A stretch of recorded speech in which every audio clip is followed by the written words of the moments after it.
without further ado, let's talk a little bit about the moon as it relates to Pisces. Now we can see here, this is a diagram I've made, and we've got our trinal lords, our trinary lords in the top left corner here. The moon stands alone as the fifth lord, and the moon is special for Pisces because the moon is special in general because the moon only rules one house. Every other planet rules two houses, and it necessarily tacks itself on to whatever other house the planet rules. The moon only rules the fifth house, so it's very important and very special for a Pisces lagna. Now, the first thing we like to do is talk a little bit about what Parashara says about the planet in question for Pisces lagna.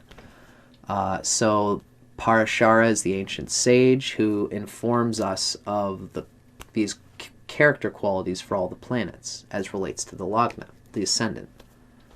So in Brihat Parashara, Hora Shastra, we learn that you don't have to read this whole thing. We're going to put this diagram, which comes from Ryan's course, on each one of these videos. We note that the moon is considered auspicious. And that's really all that Parashara says about the moon.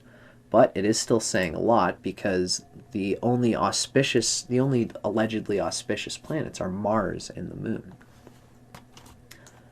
So, auspicious, of course, meaning positive, inspirational, and conducive to the natural unfolding spirit of what the lagna, Pisces, is supposed to do. Now, this is one video in particular where I've written a little, a dissertation, shall we say, in my notes. And I'm really going to be leaning on my notes for this particular video for the moon as it relates to Pisces lagna. So I got a few cool points that I premeditated here. Now, part of what makes the moon so special, again, is because it only rules the fifth house. It's similar to the sun in this regard, except the sun is tougher to deal with because it's the sixth lord. The moon is the fifth lord for Pisces, and the fifth house is the second most auspicious planet. It's the second greatest generator of inspiration and positive energy for a Pisces. So it's very important. The moon being a lagna unto itself, and the Jivatman, the important planet that it is, the moon for a Pisces can freely focus on enjoying the recreational fun, the creative artistry, the passion, and even the romance of the fifth house. Pisces can always enjoy these things. They will allow themselves to enjoy these things no matter what, even if it's placed bad. But you got to understand where this is coming from. There's a catch if it's in a bad placement. Even in a bad placement, Pisces enjoys the creative artistry and passion of the fifth house. The auspiciousness of the playful moon makes things easier, and the spiritual the unconscious of the moon, Chandra, relates emotionally with the struggle to adapt, the struggle to understand the desires of the soul, and to be free. Cancer is, of course, a water sign. It's a moksha sign. It's a moksha rashi. So Cancer is interested in liberation, in what keeps people free. Since Cancer's on the fifth house, this means that Pisces, they gain the clever intuition of human consciousness, the tragedy and comedy of the human condition, which we all recognize in Piscean art. Pisces as an artist is always speaking to the desire to be liberated, and that's such a key nature to the human condition. Pisces, in the Jupiter theme of the Jupiter lordship of Pisces, loves to deal with things bigger than itself, organizations, larger looming structures, and ethics and philosophy and culture. Pisces enjoys the adapting to the struggle of the human psyche to find this liberation. Now, this doesn't necessarily mean that the moon is going to be a foolproof, awesome, that Pisces is going to have an awesome time no matter what, per se. The positive placement of the moon defines whether the enjoyment of this transpersonal witnessing will amount to real, wise, discerning action and inner fortitude. This is what happens when the moon is close to Taurus, its exaltation point, in the 4th house, because the moon gains Digbala strength in the 4th house. So the closer the moon is to Taurus in the 4th house, Gemini, for Pisces, the more that this pointless rolling the boulder up the hill, or whatever Pisces does, for them to enjoy watching their own human psyche unfold, if the moon is closer to Taurus in the 4th house, it will lead to real discernment and actual awareness of how to make themselves happy and how to make the people around them happy. This enjoyment for the Pisces having Cancer on the 5th house, for them to enjoy this human consciousness adapting struggle thing, having Cancer on the 5th house can give a narcissistic tendency to manipulate others for the pacifying of the emotions. It's still auspicious as the 5th lord. Now, if the moon is like close to the 10th house where it loses Digbala and it's close to the debilitation point, they might be an isolated rock star on top of the world. You know, if the Mars is doing well in the 10th house, or in the moon is in the 10th house, the person will feel comfortable with 10th house themes, and they might be a rock star celebrity, but they might still feel isolated, and they might like tell themselves that it's okay. I feel good about 10th house things. I'm a rock star. So at some level, they get the enjoyment of the 5th house. But remember, just because you enjoy something on the surface doesn't mean that the moon is still at its fullest strength and that the moon will really be happy. Again, Pisces can find ways of manipulating its own mind, its own emotions, to do what it has to do. If it's posited in the 10th house in these areas, then it will feel more comfortable in the limelight. But that doesn't necessarily mean that the moon will be strong by Shadbala, and that doesn't necessarily mean that the moon will have strength in general, or that the 5th house will even be that effective, although they may think that it is.